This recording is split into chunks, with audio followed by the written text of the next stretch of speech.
Thank you, Steve. Now I'd like to call to the podium Dr. Manley Begay, who's also a co-director of the Harvard Project on American Indian Economic Development and is also the director of the Native Nations Institute at the University of Arizona, who will introduce our next speaker.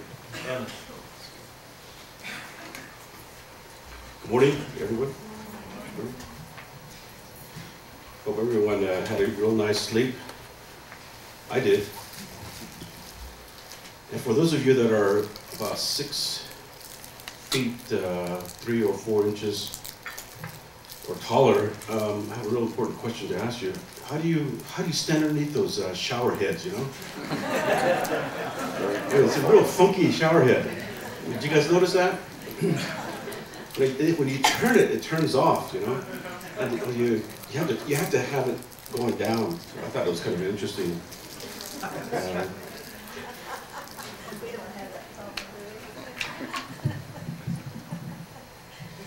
Let me just sort of say a little bit about what Steve mentioned. When I joined the Harvard Project back in 1988, it was really quite interesting that these 2 white guys were out running around Indian country trying to figure out things, and they were actually lost. And when I showed up, I showed them the way.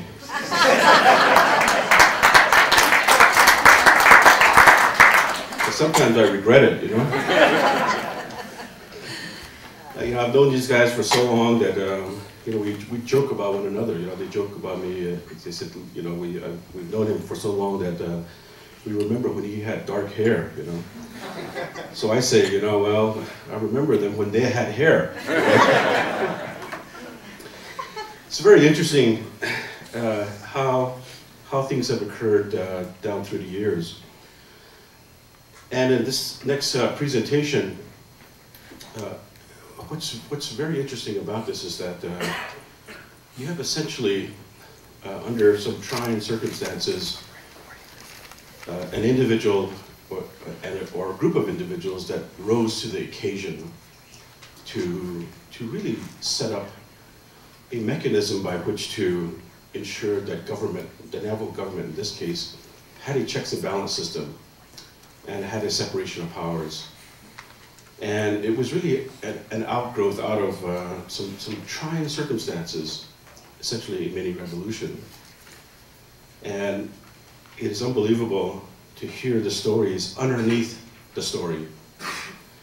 The amount of courage, the amount of tenacity, and the amount of foresight that was used by Chief Justice Robert Yazzie and the other judges in the midst of some turmoil in the Navajo Nation. And it's not unlike countries throughout the world. And in this case, in the world's most wealthiest nation, you had these problems and issues. And interestingly enough, the Navajo Nation, through the leadership of Robert Yazzie and others, rose to the occasion and handle issues, resolve disputes that were pressing to Navajo country. And they set their mark. It was really a story about how we as Indian people can resolve our own issues without outside interference. And stories we hear about problems and turmoil throughout the world really points to the make or break characteristic of nation building, which is a strong and independent judicial system with strong and also well-trained leaders. And I think the Navajo Nation court system is an example of that, among other court systems as well out in Indian country.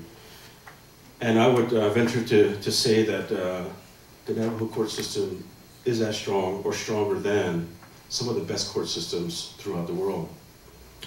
And it is because of that the Navajo court system was recognized.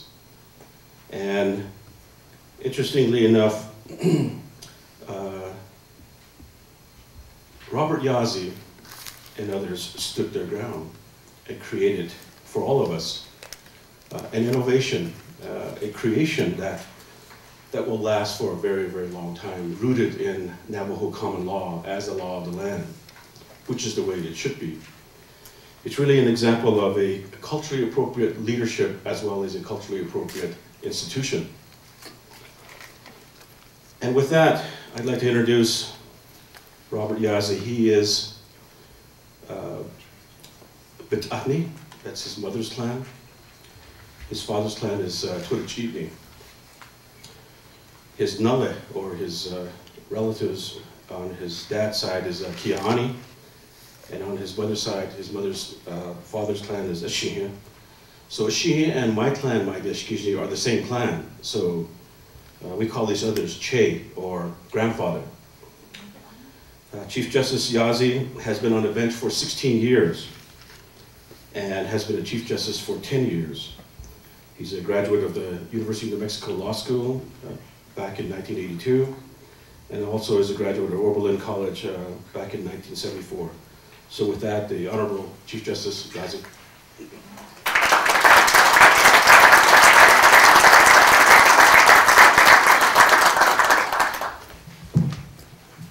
Yate. Yate. I was going to say, ¿Cómo está? I have to say something like that in Santa Fe.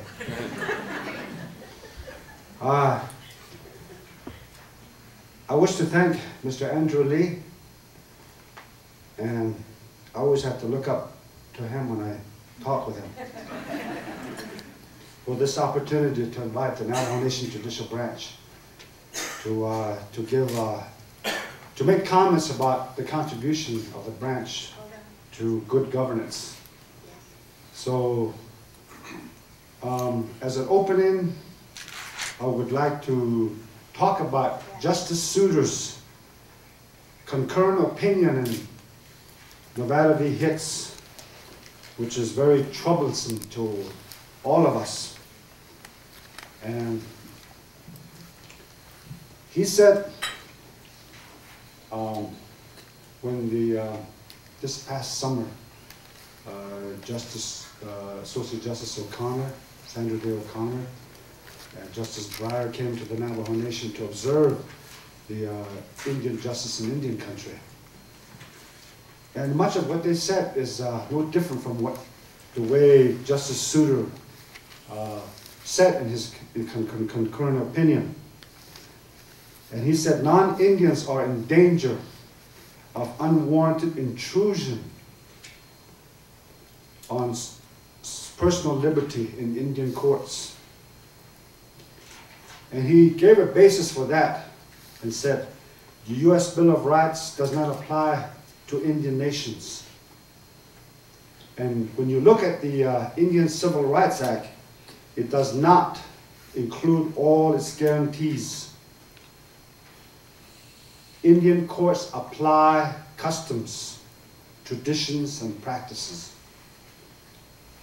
And he said this is very difficult for non-Indians to work out, to understand. He said there is no appeal of a tribal court decision in state or federal court, or removal to federal court. And the last one he said is tribal courts are often subordinate to political branches of tribal government. All he's saying, and all what Justice O'Connor and Breyer said, we don't trust you, period. So it's interesting what Justice Souter had to say in his concurrent opinion. It flies in the face of the work being done by the Harvard Project on American Economic Development and its members. While that's the case, if you read the reports, the studies, testimonies of the project, and what we just heard just now, it works. And that's how we see it. And that's our position. And it's very important. And the only thing we need to do is go to Congress to undo what the U.S. Supreme Court did to us. We have to show to Congress that we have evidence that sovereignty works. If federal court doesn't trust Indian courts, then Congress must. It is interesting that the contributions of the Navajo Nation Judicial Branch has made to good governance involves the very thing Souter complains about: customs, traditions, and practices. And we call it Navajo common law. He said this is unusually difficult for outsiders. And I don't agree with that whatsoever. When we look around, we see people, people of who are fine mind, people who are distinguished, who say that the approach, the traditional Indian law, is the best you can ever have when it comes to approaching problems. And there are articles, for example, the American Journal of Comparative Law, Robert Cooter, Wolfgang Fickinger of the University of California, Berkeley. They praise the system. And there are other writers who say that when you look at the Indian world, you find models like Navajo Peacemaking is a leading model. And if you look at our Navajo common law jurisprudence, you will see that we have something in common with state courts of last resort decisions. In 1970s, U.S. Supreme Court gave a very strict reading to the U.S. Bill of Rights.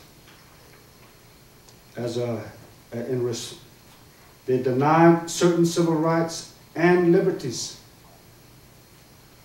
State courts reacted and said, well then, we're going to read similar provisions in our state Bill of Rights in a way that will better serve the rights of our citizens. And when you look at the Navajo situation, you will see that we do have a Navajo Nation Bill of Rights. And if you just look at the Navajo notion of basic rights, you will see that there's more protection given than what the U.S. Constitution has to offer. The 1985 Navajo Nation Bill of Rights guarantees the right to life, liberty, and property as fundamental right. And we have the Equal Rights Amendment to guarantee gender equality. Life, liberty, and property. Whose definition should we use? When American law talks about life, it talks about situations where the government takes someone's life. When we talk about life, we say ina. And ina is not just about living. It's about a way of life. Ina is located in the West. And if you have life after you prayed about it and reflected to form good thoughts from the East, in Tzahak case, the thoughts, your mind starts from the East every morning. And if you develop a good plan based upon prayer, reflection, and discussion, what we call nahata from the east, only from the south direction. So life means much more in Navajo thinking than it does in American constitutional law. What about liberty? In Navajo, we say, ape bohodli, Appendix A. It means it's up to him. The Navajo Nation Supreme Court has made it clear in several opinions that the Navajo concept of liberty guarantees more freedom than the Anglo concept. And when we talk about property, I have seen paranoia in discussion over Navajo Nation economic development because people say they are afraid of the Navajo Nation Council messing with homicide leases that are mortgaged. Some refuse to recognize the Navajo Nation courts, would not permit that under our Bill of Rights. In addition, we recognize customary property rights, and Navajo common law is very concerned about individuals' right to property. So, as a Navajo Nation, we talk about individual rights. We also talk about collective rights. And those two are not isolated. They work in hand, and they work very well. As it is with several states, we give a more expansive and better reading to our Bill of Rights. It is one which responds to Navajo expectations. The Navajo Nation Supreme Court has said that the expectations of the Navajo people are a source of law under our Due Process Clause. So, question here, do American courts say the same thing about the expectations of American people in decisions? In 1982, things weren't working out quite as well with the courts. The cases were going up and up. Today we have 76,000 cases, and people are becoming more and more dissatisfied when we as judges render decisions. Lawyers are forever fighting. So what about looking at what we used to have 200, 300 years ago? There is a system that was in existence at that time. Locked out was just locked behind closed doors. When we look at the system that was there from time immemorial, we saw that there were decisions made about people. Who makes a decisions about important aspects of people's lives is an important aspect of Navajo common law, is what we learned in 1982. While we adopted an adjudication system, adversarial system, where judges make the decision, or all decisions, we also had a method for people to make their own decision.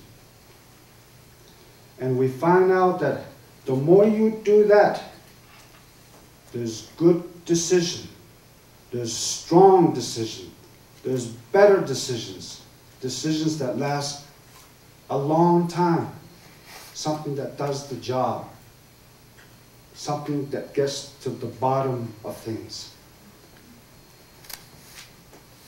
So we have referred cases to that system, where the people can look at it, make the decision.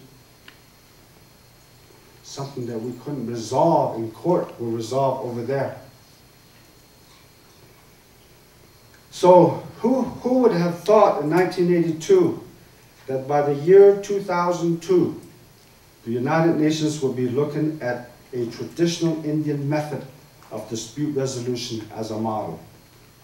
Who would have thought that today legal scholars would be taking a serious look at traditional Indian law as a source of law and justice inventions?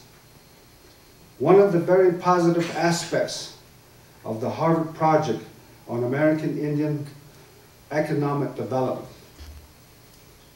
is the fact that it not only promotes Indian nation sovereignty, it points out to Indian traditions as a source of economic success.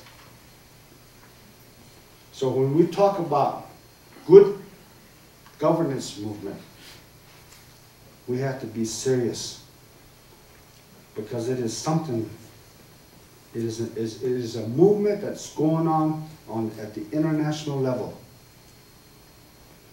There are positive aspects of it in the international law, as people are talking about subjects such as inclusive government, participatory democracy, and the rules of law.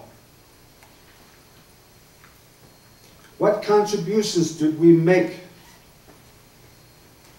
to good governance in the Navajo Nation? Now you see Navajo legal terms and opinions, legislations, and law articles. When we look at our bar association, we have 400 members. We have non-Indian, non-Navajo, as well as Navajos. So as a justice, when we hold oral argument, we now can see that people are bringing claims or defenses based on Navajo common law. And they even use Navajo legal word or two in oral argument in court. We now have a body of case law and published opinions that answers Justice Souter's concern about understanding traditional Indian government. We spell it out clearly in decisions written in English that are available for any interested reader. As for federal judicial review of the fairness of decisions,